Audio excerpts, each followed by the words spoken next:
நாம் இந்த வீடியோவில் காளாங்குழம்பு தான் எப்படி பண்ண போகிறோம் அப்படின்னு பார்க்க போகிறோம். அதுவும் பாக்கெட் காளான்லாம் வச்சு கிடையாது. இந்த மலையிலலாம் மின்னல் வெட்டும் போதெல்லாம் கிடைக்கும்னு சொல்லுவாங்க பார்த்தீங்களா, கிராமத்துலலாம் இந்த மாதிரி தான் கிடைக்கும் காளான்லாம். மரத்து ஓரத்தில் அந்த நிறைய மண்ணெலாம் குமிஞ்சு கிடக்கும் பார்த்தீங்களா, அந்த இடத்துலலாம் இந்த மாதிரி தான் காளான் வந்து வளரும். மின்னல் வெட்டும்போது வந்து கிடைக்கும்னு சொல்லுவாங்க. நாம் இந்த காளானை வச்சு தான் நம்ம இன்றைக்கி சூப்பரான டிஃப்ரெண்டான மெத்தடில் வந்து செய்ய போகிறோம். பழைய காலத்தில் பாட்டிமார்கள்லாம் செய்வாங்க பார்த்தீங்களா, அந்த மாதிரியான காளாங்குழம்பு தான் நம்ம இன்றைக்கி பண்ண போகிறோம். ஃபஸ்ட்டு இந்த காளானில் மேலே இருக்க அந்த தொலியெல்லாம் தூர எடுத்துகிட்டு நல்லா க்ளீன் பண்ணிவிட்டு கட் பண்ணி எடுத்து வச்சுருக்கேன். பாருங்கள், உள்ளெல்லாம் நல்லா சூப்பராக இந்த மடலாக இருக்க மாதிரி இருக்குது பார்த்தீங்களா. இது நல்ல பெரிய காளான்லேயே நிறைய மெத்தடில் கிடைக்கும். இது நல்லா குண்டு காளானாக எனக்கு கிடச்சிருக்கு.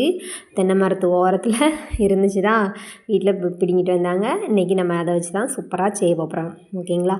இந்த காளானை ஃபஸ்ட்டு என்ன செஞ்சுக்கலான்னா, ஒரு செம்பு தண்ணி ஊற்றி கொதிச்சதுக்கப்புறம் காளானை நம்ம அதில் போட்டு வேக வச்சுக்கலாம். நம்ம எப்போவுமே குக்கரில் எண்ணெய் ஊற்றி வதக்கி இஞ்சி பூண்டு பேஸ்ட்டு அப்படிலாம் போட்டு தானே செய்வோம். ஆனால் இது வந்து அந்த மாதிரி கிடையாது.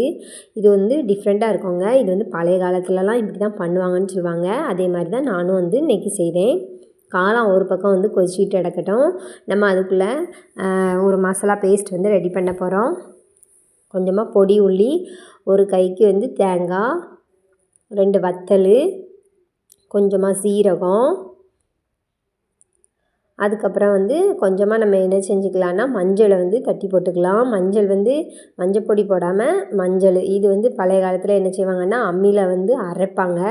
நம்ம வந்து இப்போ என்ன செய்வோம்னா, மிக்சியில் அரைச்சிக்கிடலாம். தேங்காய்லாம் கொஞ்சமாக போடுங்க, ரொம்ப போட வேண்டாம். நம்ம ஃபைனலாக ஒரு சூப்பர் இன்க்ரீடியன்ட் வந்து சேர்க்க போகிறோம். அதனால் இதெல்லாம் கொஞ்சமாக சேர்த்துக்கோங்க. ஒரு மசாலா வந்து சூப்பராக ரெடி பண்ணியாச்சு. நல்லா நைஸாக அரைச்சி எடுத்துகிட்டு வந்தாச்சு. இப்போ நம்ம இதை என்ன செஞ்சுக்கலான்னா, நமக்கு காளான் வந்து கொஞ்சம் கொதித்து வெந்துக்கிட்டு இருக்குது பார்த்தீங்களா, அதில் நம்ம வந்து இதை வந்து ஊற்றிக்கலாம்.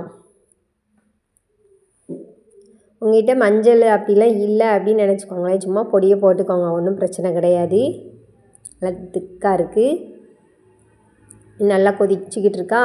இது கொதித்து நமக்கு வந்து இது வந்து வற்றணும். ஓரளவுக்கு மசாலா ஸ்மெல்லாம் போகணும். நம்ம வந்து அது கூடவே உப்பும் போட்டாச்சு. நல்லா ஓரளவுக்கு வற்றினதுக்கப்புறம் நம்ம என்ன செய்ய போகிறோம்னா, ஒரு 2 ஸ்பூனு அரிசியை வந்து வறுத்து நம்ம வந்து பவுட்ரு பண்ணி வச்சுருக்கேன். அதை வந்து போட்டுக்கிட்டேன். அரிசி கூடவே நம்ம ஒரு 2 வத்தலையும் போட்டு சேர்த்து வறுத்துக்கணும். வறுத்து நம்ம பொடி பண்ணி வச்சுக்கிட்டு அதை வந்து ஒரு 2 ஸ்பூன் போட்டிருக்கோம். இதை நம்ம போடும்போது நமக்கு வந்து நல்லா குழம்பு வந்து திக்காகவும் கிடச்சிக்கிடும், நல்லா டேஸ்ட்டாகவும் இருக்கும். இப்போ நம்ம இது வரைக்கும் எண்ணெயே நம்ம ஊற்றலை. இனிமே தான் நம்ம வந்து தாளிக்கவே போகிறோம். பழைய காலத்துலலாம் இந்த மெத்தட்லாம் பண்ணுவாங்க. எண்ணெய் ஊற்றி பொடி உள்ளி போட்டு, அப்புறம் வந்து கடுகு கருவேப்பிலை போட்டு தாளித்து நம்ம வந்து அந்த குழம்புல வந்து ஊற்றிக்கலாம். அவ்வளோதாங்க, நமக்கு வந்து சூப்பரான காளாங்குழம்பு வந்து ஒரு டிஃப்ரெண்ட்டான டேஸ்ட்டில் இருக்குங்க. டேஸ்ட்டாக இருக்கும். நம்ம வழக்கம் போல் இஞ்சி பூண்டு பேஸ்ட்டு, கறி மசாலா பொடி அப்படிலாம் போடாமல், இந்த மெத்தட் தக்காளி அந்த மாதிரிலாம் போடாமல் இந்த மாதிரியும் செஞ்சு பாருங்கள் ஒரு தடவை. நம்ம நார்மல் இந்த மாதிரி காளான் இல்லைன்னா பாக்கெட் காளானில் கூட இந்த மாதிரி செய்யுங்க. நேரம் ஆக நமக்கு வந்து திக்காயிரும். அந்த அரிசி மாவு போட்டிருக்கோம் பார்த்தீங்களா, அதனால் திக்காயிரும். குழம்பு வந்து சூப்பராக இருக்கும் டேஸ்ட்டு.